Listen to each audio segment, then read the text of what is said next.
Hey, beautiful souls. Welcome back to another episode of Getting Under the Skin. I'm Topaz Adizes, and I'm excited to have you here today. I want to talk about how do you practice your relationship?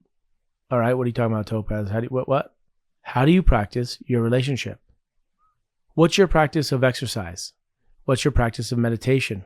What's your spiritual practice? We all have practices that we do to elevate our game, whatever that game is. And yet I find that in all these, I'm doing all these podcasts now that the book is out, and that somehow relationships, I'm talking about particularly the romantic ones, gets a bypass. It's almost assumed that because of love, because I love this person so much, there's nothing to practice. I'm just in it and I'm being in it. Fair enough. But love is also an act. It's not just an emotion. Love is a practice. How are you practicing your love? How are you practicing your relationship? Now, let's take an example. Very simple one. Physical exercise. You tell me you're going to run a marathon. I go, great. You tell me you're going to run a marathon tomorrow. Have you trained for it? Not really, but I'm going to go for a run. Well, I think the chances of you succeeding within a manageable time frame are limited because you haven't practiced it. Even more so, you'll probably pull a hamstring or twist an ankle or something. Your body is not ready for that type of resilience against that kind of challenge, that in physical endeavor. You need to practice.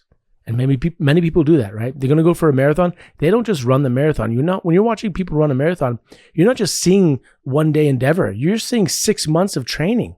And now they're accomplishing something that they've been doing for months. When you see a relationship that's really excelling, I suggest that you're not just seeing a moment that is just there. They have a practice. They have a way of staying connected. They have an act. They have converted love into an act.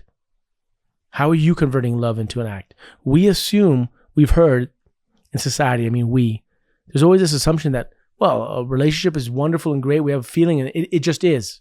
If it falls apart, it's because it's not meant to be. Well, are we practicing at it? And what you practice at, you get good. So athletes, they train, they perform, and they recover. Then they train again, then they perform, then they recover. The recovery is as important as the training.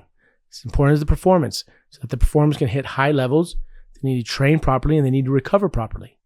How do we do that in the relationships of our lives? How do we train in our relationships? What is the aspect of performance in our relationship? And what is the aspect of recovery? I suggest that we take that into mind when we think about our relationships and not take them for granted. How do you practice your relationship? One way to do it is to create the space to ask each other good questions, well-constructed questions that put you in uncomfortable zones of discomfort, so that you could build better resiliency, greater resiliency, such that when shit hits the fan and you really need to deal with something that life is thrown at you, you and your relationship can handle it and it can perform because it's been training. And then what about recovery? Well, do we need to take time apart? Do we need to take time together, enjoy, that's purely social or purely joy, something new? How do we recover in a relationship? Those are questions I have for you.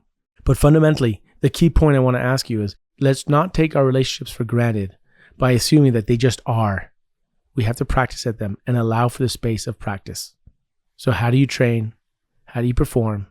And how do you recover in your relationship? Thank you so much. Appreciate your time. Please let me know your thoughts in the comments. And also if there's something you want me to explore or talk about, think about, also leave those comments in. Thanks for your time. Have a great day. I'll see you again. Take care.